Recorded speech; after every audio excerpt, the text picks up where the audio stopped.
Hello అండి, welcome to our channel RK creations. ఈ రోజు మనం పూరీలోకి ఎంతో టేస్టీగా ఉండే పూరీ కర్రీ చాలా సింపుల్గా అండ్ టేస్టీగా ఎలా తయారు చేసుకోవాలో చూద్దాము. దీనికోసం ముందుగా ఒక ప్యాన్లో ఆయిల్ హీట్ చేసుకొని తాలింపు దినుసులు, జీలకర్ర, ఎండుమిర్చి, కరివేపాకు వేసుకొని ఫ్రై చేసుకోవాలి.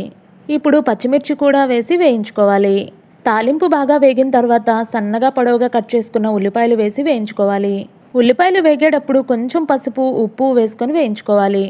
ఇప్పుడు అల్లం పచ్చిమిర్చి పేస్ట్ యాడ్ చేసి పచ్చివాసన పోయే వరకు ఫ్రై చేసుకోవాలి. ఉల్లిపాయలు ఈ విధంగా కాస్త మెత్తబడిన తర్వాత 2 గ్లాసులు వాటర్ యాడ్ చేసుకోవాలి. మనం యాడ్ చేసిన వాటర్కి సరిపడా ఉప్పు వేసుకోవాలి. నీళ్లు మరిగేలోపు ఒక బౌల్లో 3 స్పూన్లు శనగపిండి తీసుకొని నీళ్లు యాడ్ చేస్తూ ఈ విధంగా ఉండలు లేకుండా కలుపుకోవాలి. ఈ శనగపిండి మిశ్రమాన్ని ఇంకా ఉడికించిన బంగాళాదుంప ముక్కలను కర్రీలో యాడ్ చేసి 5 నిమిషాలు ఉడికించాలి. అంతేనండి, ఎంతో టేస్టీగా ఉండే పూరీ కర్రీ రెడీ అయినట్లే. మీరు ట్రై చేసి టేస్ట్ని ఎంజాయ్ చేయండి. మరిన్ని వీడియోస్ కోసం మా ఛానల్ను సబ్స్క్రైబ్ చేసుకోండి.